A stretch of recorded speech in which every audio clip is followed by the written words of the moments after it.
Guys आज की हमारी ये स्टोरी एक ऐसी लड़की की है जो कि एक मुसलमान लड़के के प्यार के जाल में फंस जाती है और अपने घर से करीब 15 लाख रुपए की चोरी कर कर उसके साथ चली जाती है। लेकिन इसके बाद जो उस लड़के ने उस लड़की के साथ किया उसकी आप कल्पना भी नहीं कर सकती हैं। तो दोस्तों हमारी इस स्टोरी की शुरुआत होती है साल 2018 के लास्ट के महीनों से, जब उत्तर प्रदेश के मेरठ के एक छोटे से गांव लोहिया का एक लड़का पंजाब के लुधियाना में चला जाता है जिसका नाम साकिब था, जो कि वहां पर जाकर अपने दोस्त दिलशाह की दुकान पर रहकर काम करने लग जाता है। और दोस्तों तभी उसकी मुलाकात एकता नाम की एक लड़की से होती है जिसकी उम्र लगभग 23 साल के करीब थी। लेकिन उस मुलाकात के दौरान साबिक अपना नाम उस लड़की को अमन बताता है और वो उस लड़की के सामने हिंदू लड़का बनने का नाटक करने लगता है। और यहाँ तक कि उसने एकता को अपने प्यार के जाल में फंसाने के लिए अपने हाथों में कलावा बांधना और मंदिर में जाना भी शुरू कर दिया था। और वो बिल्कुल एक हिंदू लड़का बनने का नाटक कर रहा था और उसे देखकर एकता को ऐसा लग रहा था कि अमन बड़ा ही सीधा साधा हिंदू लड़का है। दोस्तों एकता सीधी सादी और हिंदू घर की लड़की थी जो कि उस समय बीकॉम की पढ़ाई कर रही थी और इसके साथ ही वो पार्ट टाइम नौकरी भी कर रही थी। और दोस्तों ऐसे ही पहले दोनों की दोस्ती होती है, फिर यही दोस्ती प्यार में बदल जाती है और एकता अमन को दिल की गहराइयों से प्यार करने लगती है। और अमन ने एकता को अपने झूठे प्यार के जाल में इस कदर तक फंसा लिया था कि उसे अमन के अलावा कुछ भी दिखाई नहीं दे रहा था, ना ही अपना फ्यूचर और ना ही अपने पेरेंट्स। और दोस्तों जब सब कुछ बिल्कुल सही चल ही रहा था तभी दिलशाह और साकिब के बीच किसी बात को लेकर मनमुटाव हो जाता है और साकिब वहां से करनाल चला जाता है और वहां पर खुद की दुकान खोल लेता है। हालांकि गाइस एकता अपने आशिक से 1 मिनट की दूरी भी बर्दाश्त नहीं कर सकती थी, इसीलिए जब करनाल जाने के बाद साकिब ने एकता को अपने पास बुलाया तो एकता बिना कुछ सोचे समझे ही अपने घर पर ये बोलकर साकिब के पास चली जाती है और वहां पर जाकर दोनों लिविंग में रहने लगती हैं। हालांकि अभी भी एकता को ये बिल्कुल भी पता नहीं था कि जिसे वो अमन समझ रही है दरअसल वो साकिब है जो कि एक मुसलमान है। और अब तो समय के साथ दोनों की नजदीकियां और भी ज्यादा बढ़ने लगी और एकता अमन के प्यार में और भी ज्यादा गहराइयों में खोने लगी। और अब तो एकता ने अपने एक हाथ में अमन और दूसरे हाथ में एकता भी लिखवा लिया था। और दोस्तों ऐसे ही कुछ और महीनों का समय गुजरता है, लेकिन काफी समय के बाद दोनों एक दिन एक दूसरे से शादी करने का फैसला लेते हैं और एकता भी अमन से शादी करने के लिए तैयार हो जाती है। लेकिन तभी अमन एकता को बोलता है कि हमें शादी के लिए पैसों की जरूरत पड़ेगी, इसीलिए तुम तुम्हारे घर जाओ और वहां पर ज्वेलरी और कैश लेकर आ जाओ। और दोस्तों एकता भी बिना कुछ सोचे समझे अपने घर पर चली जाती है और अमन के बताए अनुसार वो अपने घर से करीब 15 लाख रुपए के गहने की चोरी कर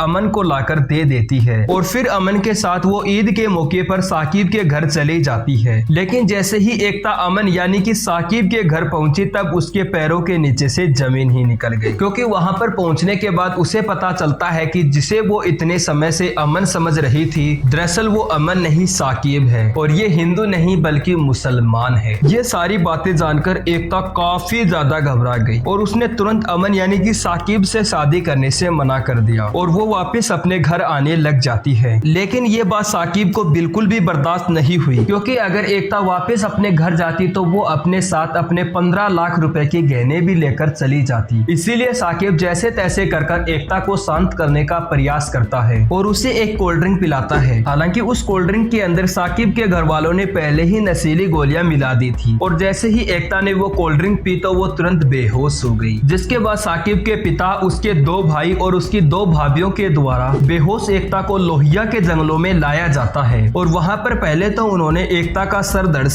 किया, फिर उसके दोनों हाथ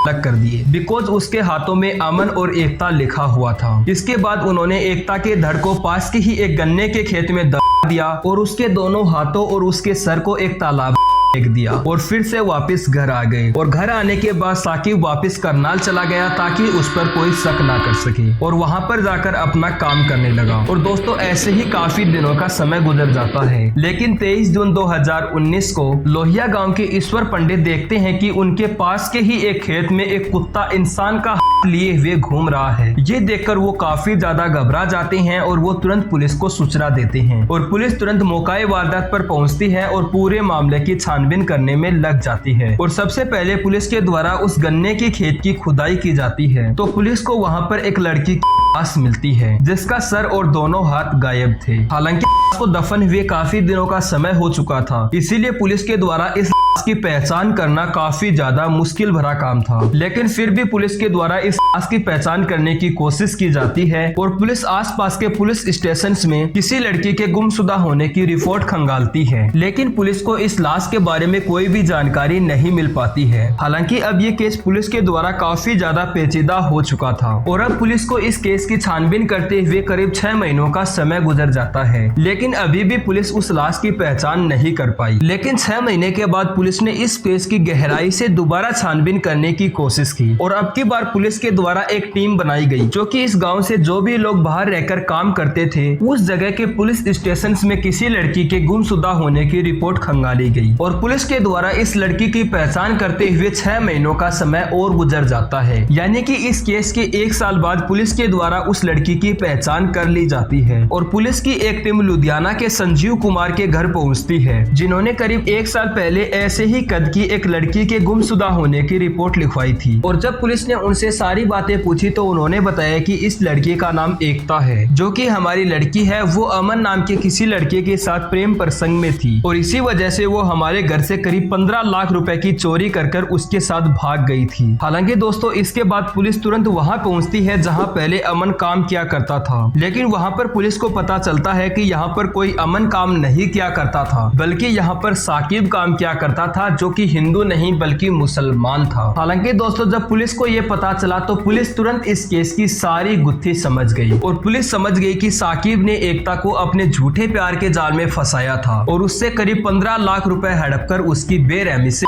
कर दी होगी। हालांकि इसके बाद पुलिस तुरंत साकिब के घर पर पहुंचती है, लेकिन वहां पर पुलिस को पता चलता है कि साकिब पिछले काफी दिनों से करनाल में रहकर काम कर रहा है, इसीलिए पुलिस की एक टीम तुरंत करनाल पहुंचती है और साकिब को उसकी ही दुकान से गिरफ्तार कर लिया जाता है। हालांकि जब पुलिस ने उससे पूछताछ की तब उसने अपना मुंह नहीं खोला, लेकिन जब पुलिस ने उससे अपने हिसाब से पूछताछ की तो उसने अपना सारा अपराध कबूल कर लिया और उसने बताया कि कैसे उसने और उसके पूरे परिवार ने एकता की पैसों के लिए की थी और उसने ये भी बताया कि उसने एकता को अपने झूठे प्यार के जाल में फंसाया था और उसे शादी का झांसा देकर उससे 15 लाख रुपए लूटे थे। हालांकि दोस्तों इसके बाद पुलिस के द्वारा साकिब के पूरे परिवार को गिरफ्तार कर लिया जाता है और साकिब के पूरे परिवार ने प्रेस कॉन्फ्रेंस के सामने अपना सारा अपराध कबूल किया। हालांकि दोस्तों जब प्रेस कॉन्फ्रेंस खत्म होने के बाद पुलिस के द्वारा साकिब को वापस जेल ले जाया जा रहा था तभी साकिब पुलिस की पिस्टल लेकर फरार हो जाता है और वो फायरिंग करते हुए जंगल में भाग जाता है, लेकिन पुलिस के द्वारा तुरंत जवाबी कार्यवाही की जाती है और गोलियां फायर की जाती है जिससे कि करीब 4 गोलियां साकिब के पैरों में लगती हैं। इसके बाद साकिब के पूरे परिवार को जेल भेज दिया जाता है और साकिब को अस्पताल में इलाज कराने के बाद उसे भी उसके परिवार के साथ जेल भेज दिया जाता है और आज साकिब का पूरा परिवार जेल की सलाखों के पीछे अपने गुनाहों की सजा काट रहा है। खैर आपका इस पूरी स्टोरी के बारे में क्या बोलना है नीचे कॉमेंट सेक्शन में जरूर बताना और ऐसे ही मजेदार वीडियो के लिए प्लीज हमारे चैनल को सब्सक्राइब जरूर करें। तो थैंक यू गाइस, मिलता हूँ नेक्स्ट वीडियो में। सो बाय।